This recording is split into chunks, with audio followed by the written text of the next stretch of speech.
नमस्ते प्रणाम, कैसन मानी रहो लोग। उम्मीद बाकी सब कोई ठीक हुई और आज के हमारे ब्लॉग में रहो लोग का स्वागत बा। तो पूरा वीडियो देखी लोग और वीडियो के एकदम मजा ली लोग। और हमनी के जाए के रहे आज एयरपोर्ट, कैसे कि भैया के आज फ्लाइट रहे। तो फिर हमनी के जल्दी से गाड़ी में बैठने से और गाड़ी में बैठते ही हमारी दोस्त के कहाँ से तब मिल गया सेव मिलते ही एक स्माइल देख के ऐसा लागत रहे कि 2-4-5 करोड़ के एकरा लागल बा लौट दी। और एयरपोर्ट हमनी के जल्दी ही पहुंच गए, कैसे कि ट्रैफिक बिल्कुल ना रहे, सुबह के समय रहे। तो हमने के एयरपोर्ट के पहुंचते ही देखा लोग एयरपोर्ट के नजारा बहुत ही जबरदस्त और बहुत ही बेहतरीन बनल बा पटना के एयरपोर्ट। तू लोग भी आवा कभी और घूमा लोग और देखा लोग। और फिर हम गाड़ी से निकल गए, कैसे कि हमारा यूट्यूब खातिर वीडियो बनावे के रहे और इंस्टाग्राम खातिर। तो इंस्टाग्राम पे रील डाले खातिर हम 1-2 रील बनैनी हम और उसके बाद रील बनाते रहने, तब तक टुनटुन भी आ गए। फिर हम भैया से मिलने और भैया से हाल चाल पूछने, फिर कुछ बात विचार भैया हमरा से बहुत ज्यादा प्यार करलन।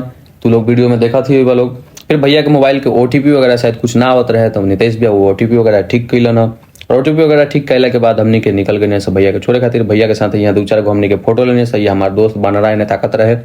और हमनी के फिर फाइनली भैया के बाय कहनी सब।